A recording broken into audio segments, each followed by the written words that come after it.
Hey, happy Sunday. It's Michelle. I hope that you're doing well today. I was just sitting here reading, as I always do, and I love to do.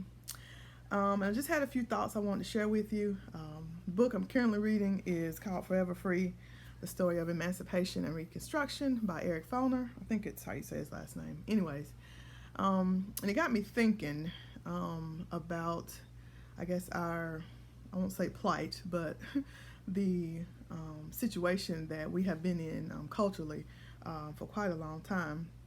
I will say the book is easy to read and it's easy to follow. It's very good historical documentation of Reconstruction, and then how Reconstruction ended, and then Jim Crow, and then leading into the 1960s civil rights movement.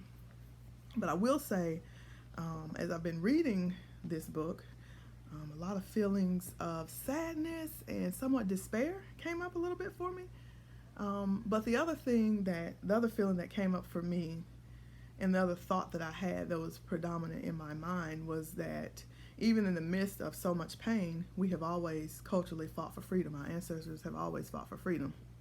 Now, the ways we've gone about fighting for freedom may look different depending on who's leading the charge, but we have always fought for freedom.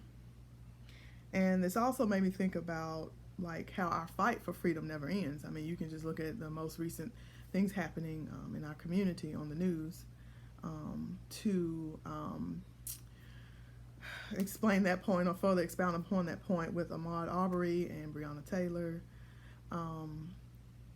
So our fight never ends, but my thoughts were the way we fight. I know some people think we should just try to uproot the system, and some people think we need to pull ourselves up by our bootstraps. I'm of the mind to think, why can't we do both? Why can't we fight to remove the systemic barriers that prevent us from succeeding? And why can't we also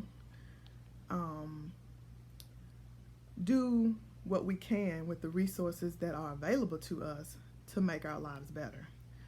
So those are just my thoughts as I've been reading this. I don't want it to diminish the pain or the suffering or say one way is better than the other. I don't believe that. I believe that's where we lose our power, is in thinking that one way is better than the other, because I think both ways and both approaches are valid. And I believe some people may be on one side of the spectrum and that's their thing, is to fight that way, and others may be on the other side of the spectrum and that's their way to fight, and both are okay.